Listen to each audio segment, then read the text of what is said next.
Study mentor YouTube channel पर एक बार फिर से आप सभी का हार्दिक स्वागत है। आज हम जनरल साइंस से संबंधित कुछ इम्पोर्टेंट फैक्ट्स आपके सामने प्रस्तुत करने जा रहे हैं और ये सभी जो महत्वपूर्ण बिंदु हैं ये हम चित्रों के माध्यम से आपको समझाने का पूरा प्रयास करेंगे। आप वीडियो पर अंत तक बने रहें और अगर चैनल पर नए हैं तो सबसे पहले प्लीज़ आप चैनल को सब्सक्राइब ज़रूर कर लें ताकि आने वाले जो वीडियो हैं उनका नोटिफिकेशन आपको तुरंत प्राप्त हो सके। तो शुरू कर रहे हैं आज का जनरल साइंस से संबंधित वीडियो विद पिक्चर के साथ। तो सबसे पहला जो बिंदु है इसमें है कि शरीर के ऐसे भाग जहाँ से हम उसको मोड़ सकते हैं और इसको इधर या उधर हम घुमा सकते हैं। तो जो जिस स्थान से हम उसको मोड़ सकते हैं, घुमा सकते हैं, तो ऐसे स्थानों को संधि या जॉइंट कहा जाता है कि हम अपने शरीर का जो भी हिस्सा मोड़ेंगे या जिसको हम घुमाएंगे वह क्या होता है, वो उसका संधि पॉइंट कहलाता है। दूसरे बिंदु की बात करें तो इसमें दिया गया है कि मानव कंकाल जो है उसमें खोपड़ी, मेरुदंड, पसलियाँ, वक्ष, अस्थि, कंधे एवं श्रोणि मेखला तथा हाथ व पांव की अस्थियों से पूरा जो मानव कंकाल है वो बनता है। तो मानव कंकाल जो है वो मनुष्य का एक ढांचा होता है जिसमें ये सभी मौजूद रहते हैं। अगले बिंदु की हम बात करें तो इसमें दिया गया कि एक अस्थि का गेंद वाला गोल हिस्सा दूसरी अस्थि की कटोरी रूपी गुहिका में धंसा होता है। कि इसमें आपको चित्र के माध्यम से आप देख सकते हैं कि एक कटोरी जैसी आकृति है, वो गेंद के ऊपर टिकी हुई है, तो वो क्या कहलाती है, गुहिका कहलाती है। फिर हम आगे बात करें कि गर्दन तथा सिर को जोड़ने वाली जो संधि है, जो जॉइंट है, उसको हम दुराग्र संधि कहते हैं। कि गर्दन और सिर को जो जोड़ती है जो संधि, वो धुराग्र संधि कहलाती है। इसको हम आगे पीछे दाएं बाएं कहीं भी हम इसको घुमा सकते हैं। अगला बिंदु है शरीर का ऐसा भाग जो उसे केवल आगे या पीछे एक ही दिशा में गति कर सकता है, वो हिंज कहलाता है। जैसे कि हम अपना पाँव ले लें या हाथ ले लें, तो पाँव जो है वो बीच से फोल्ड होकर पीछे की तरफ ही वो मुड़ सकता है, आगे की तरफ वो नहीं जा सकता, तो एक ही दिशा में वो मुड़ता है। ऐसे ही हाथ की कोहनी हम ले लें तो कोहनी एक ही साइड में मुड़ सकती है, दूसरी साइड में कोहनी नहीं मुड़ सकती। मगर गर्दन जो है वो हम किसी भी साइड में उसको मोड़ सकते हैं, पीछे का छोड़कर आगे दाएं बाएं उसको हम मोड़ सकते हैं, घुमा सकते हैं।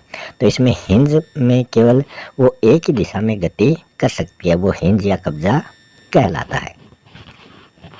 अब हम बात करें अगले बिंदु की। अगला जो इम्पोर्टेंट पॉइंट है वो ये है कि ऊपरी जबड़ा एवं कपाल के मध्य एक अचल संधि होती है। तो अपने मुंह में हम देखें कि ऊपर का जबड़ा और कपाल सिर के बीच में एक अचल संधि होती है, अर्थात वो गति नहीं कर सकती, उसे हम गति नहीं करवा सकते। तो हम देखें कि हम खाना खाते हैं या बोलते हैं तो अपना जो नीचे का जबड़ा है वही हिलता है, ऊपर का जो जबड़ा है वो स्थिर रहता है, अचल संधि द्वारा वो जुड़ा हुआ होता है। तो वही इसमें बताया गया है। अगला फैक्ट है कि अपनी कलाई अनेक छोटी छोटी अस्थियों से बनी होती है जिनको क्या कहा जाता है, कार्पेल कहा जाता है। अगला बिंदु है वक्ष स्थल की अस्थियां मेरुदंड से जुड़कर एक शंकु रूपी बक्से का निर्माण करती हैं जिन्हें पसली पिंजर के नाम से जाना जाता है। इसमें क्या होता है, दोनों ओर लेफ्ट साइड और राइट साइड दोनों साइड 12-12 पसलियां होती हैं। इसका भी चित्र आप स्क्रीन पर देख सकते हैं। अगला जो बिंदु है वो है मेरुदंड। मेरुदंड मतलब गर्दन से पीठ तक का जो पीछे का भाग होता है मेरुदंड, जिसको हम रीढ़ की हड्डी बोलते हैं। इसमें अनेक छोटी छोटी अस्थियों से ये बना होता है जिन्हें कशेरुका के नाम से जाना जाता है। मेरुदंड जो है वो 33 कशेरुकाओं से निर्मित होता है। अगले बिंदु की हम बात करें तो इसमें है कंकाल के कुछ अंग जो हड्डियों जैसे कठोर तो नहीं होते बल्कि वो मुलायम होते हैं, उन्हें उपास्थि कहा जाता है। जैसे कि हम अपने कान का जो ऊपरी भाग है वो क्या कहलाता है, उपास्थि कहलाता है। इसको भी आप चित्र के माध्यम से देख सकते हैं। अस्थि एवं उपास्थि जो है ये मानव कंकाल बनाते हैं। अगले बिंदु की हम बात करें तो इसमें दिया गया है कि कंकाल जो है ये चलने में सहायक है और आंतरिक अंगों की भी ये रक्षा करता है। अगला बिंदु है, जब हम हाथ को कंधे तक ले जा करके मुट्ठी बंद करते हैं तो क्या होता है, जो ऊपरी भाग है वो कठोर और उभरा हुआ हमें दिखाई देता है। कि हम हाथ की मुट्ठी बंद करके कंधे को ऊपर ले जाते हैं तो हमारी जो ऊपर का भाग है वो कठोर और उभरा हुआ दिखाई देता है, जिसको पेशी के नाम से जाना जाता है। जिस दिशा में ये अंग मुड़ता है वहाँ तो पेशी संकुचित होकर ऊपर उभरे आती है और दूसरी जगह ये शिथिल मतलब कमज़ोर होकर बढ़ जाती है। इसकी लंबाई जो है वो बढ़ जाती है और ये पतली हो जाती है। जहाँ मुड़ेगा ऐसे मुड़ता है तो इधर वाला हिस्सा तो फूल जाता है ऊपर का, ये जैसे ये हाथ है, ये भुजा है ऊपर यहाँ कंधे से जुड़ी हुई है, ये हाथ को हम मोड़ते हैं तो यहाँ फूल जाता है और नीचे वाला जो है ये शिथिल होकर बढ़ जाता है। तो ये क्या है, पेशी है। अब आगे हम बात करें अगले बिंदु की तो इसमें दिया गया है कि केंचुए के शरीर में पेशियां होती हैं जो उसके शरीर के गठने एवं बढ़ने में सहायता उसकी करती हैं। इसके शरीर में अनेक छोटे छोटे सूक मतलब बाल जैसी आकृतियां उसके शरीर में होती हैं। जो